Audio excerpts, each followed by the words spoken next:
A recurring topic that showed up on the channel recently is the coverage of these overnight celebrities who became viral due to some sort of botched news interview that was published online. We've talked about the FHRITP guy, Kai the Hitchhiker, Charles Ramsey, and a handful of others. In today's video, we're not going to be talking about a specific person, but more so an example of mass hysteria caused by, well, a sighting of a pretty peculiar thing. This video is going to be about one of my personal favorite botched news reports, a hilarious news report that's easily one of the most infamous viral news videos ever made.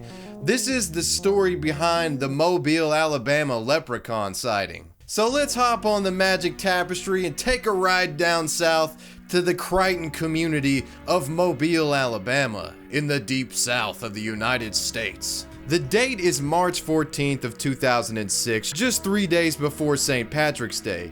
The evening of the 14th, local NBC affiliate WPMI-TV was alerted to crowds gathering in the Crichton community and dispatched a reporter, Brian Johnson, to investigate. When Brian Johnson arrived to the scene of Crichton that evening, he was met with crowds in the streets sort of cheering and chanting, looking around, and seemed to be participating in some sort of manhunt. Well, perhaps manhunt isn't the most accurate word we could use here. After interviewing a few of the community members, it turns out it wasn't a manhunt at all. It was actually a hunt for a leprechaun. The locals reported that they had seen a leprechaun posted up in a nearby tree, and whenever you shined a light on it, it would disappear and it could only be viewed in the darkness. As ridiculous as this claim seems on surface level, there was dozens of witnesses who claimed to have seen a leprechaun up in that tree. And if you're worth anything as a news reporter, this is about the point where you should turn your camera on because you got a juicy story on your hands here. Here's the footage that was captured that evening, and it basically encapsulates everything you need to know about this situation. Take a look at this, bro. To me, it look like a leprechaun to me. All I gotta do is look up in the tree. Who else seen the leprechaun? Say yeah! Eyewitnesses say the leprechaun only comes out at night. If you shine a light in its direction, it suddenly disappears. This amateur sketch resembles what many of you say the leprechaun looks like. Others find it hard to believe and have come up with their own theories and explanations for the image. My theory is it's casting a shadow from the other limb. Could be a crackhead that got hold to the wrong stuff. The alleged leprechaun had still not been seen by anyone else since the news reporters arrived. It was a mystery, and the following day some more footage was captured which features easily the most interesting person in these news clips, the famed leprechaun hunter. Self-proclaimed leprechaun expert DeMarco Morissette had this to say about the situation. We're gonna get down to the bottom of this. Yeah, it's still on there, guy. Don't be afraid. Don't be afraid, man. This guy helping to direct traffic says he's prepared for his encounter with the leprechaun. He's suited up from head to toe. This wars off spells right here. This is a special leprechaun flute, which has been passed down from thousands of years ago from my great-great-grandfather who was Irish. I just came to help out. His great-great-grandfather is Irish, guys. That morning, another local had this to add to the situation. Others just came to get lucky in hopes a pot of gold may be buried under this tree. I'm gonna run a backhoe and uproot that tree. I want to know where the gold at. I want the gold.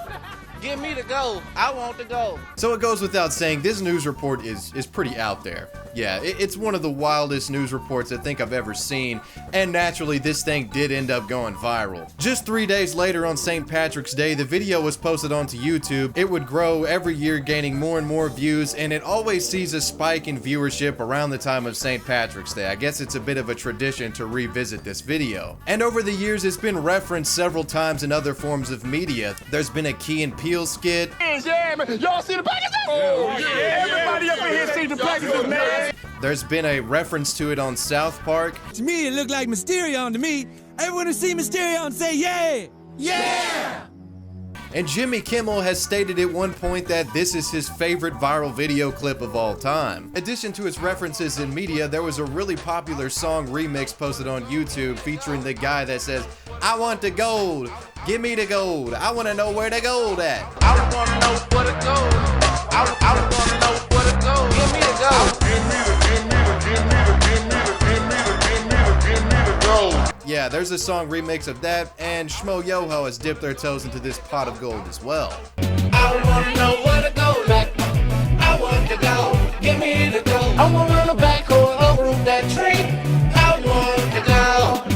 viral antics aside, can we ask the question, can we dismiss the elephant that's in the room? Was there really a leprechaun in that tree? And I think logically speaking, the best person to ask about the leprechaun in the tree and its legitimacy would of course be the leprechaun expert, DeMarco Morissette. And he would sit down with Tosh in 2011 and explain his side of the story. So let's see what DeMarco has to say. DeMarco Morissette. Where are you from? Mobile, Alabama.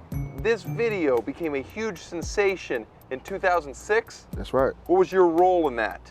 I am the star of that video. Great. Because you walked outside with a pipe and told people it was a flute.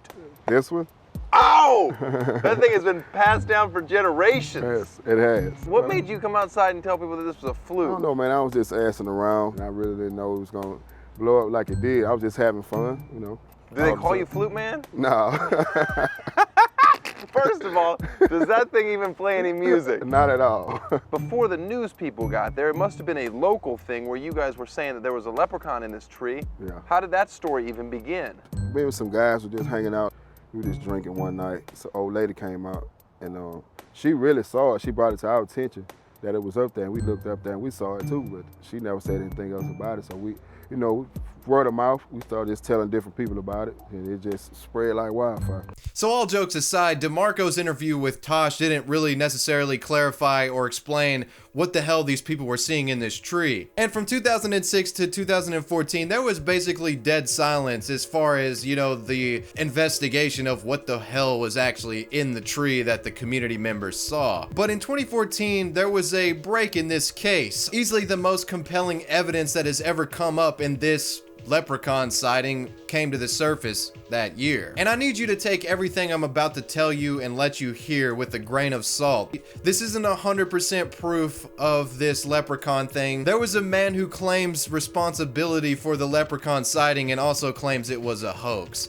And I'm about to break all this down for you right here. In July of 2014, two members of the Dallas, Texas radio show, The Bob and Dan Show, had published a segment basically explaining they had met somebody who claimed to be the Mobile, Alabama leprechaun. The radio show had been following the story for years and had decided to finally take a trip to Mobile themselves and take a picture by the tree and see if they could dig up any evidence that would support that it was a hoax.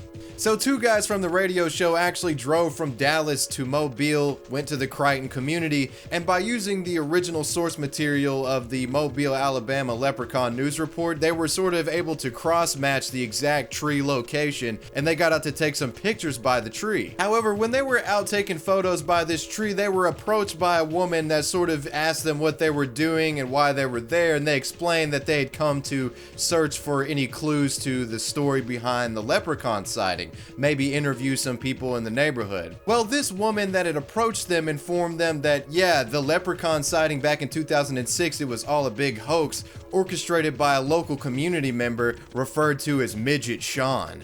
And here's us just walking up to her. Excuse me. May I ask you guys something? What's up? Do you know, the story of the leprechaun tree? Oh, it's Midget Sean.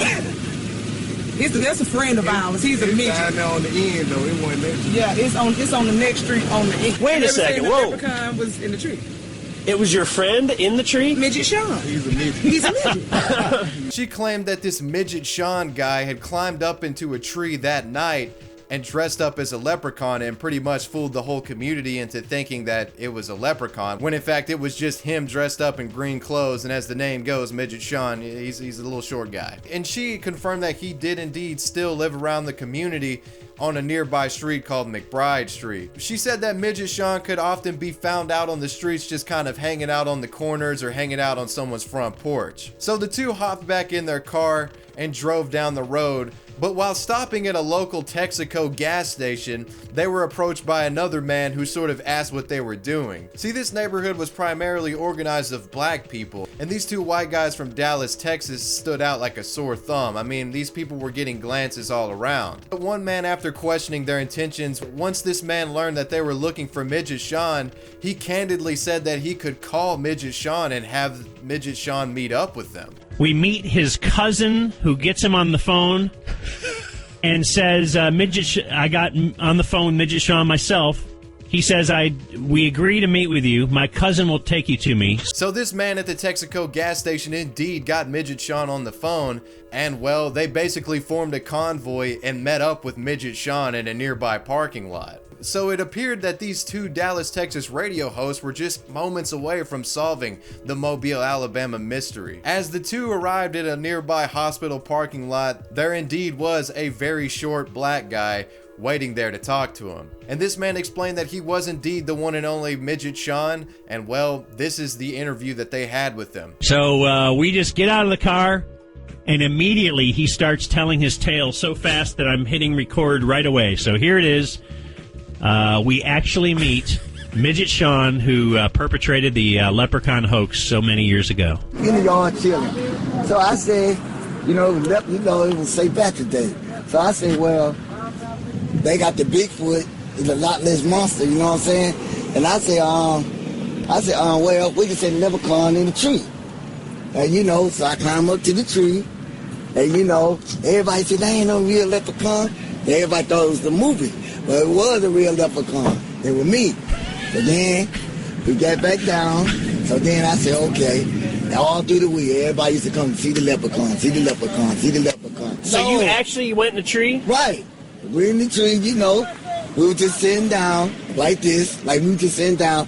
I said, okay, I had on my black tights and my green, everything. So yeah, mystery solved. Midget Sean dressed up like a leprechaun that night and went up into a tree. But there's no way that he can prove this. This could be Midget Sean just making this up and claiming all the fame for that event. Like I said previously, take all this with a grain of salt, but it is the best explanation for what happened that evening. So if you want to believe him, you can, but I'm personally more inclined to believe that he has nothing to do with this and he's kind of like making it up. But I'll leave that up to you guys to decide. Do you guys think Sean is just bullshitting, or do you think that he really did climb up in the tree that night and it's just been a hoax this whole time? But that's it for today, guys. Thanks for watching, and as always, make sure you check out my affiliates at Cool Shirts. They got some really nice winter clothing that you gotta check out. Use the 10% off code in the description box and tell them Wavy sent you. And major shout out to my patrons. I appreciate you guys being super homie. Wavy Web Surf out. Peace.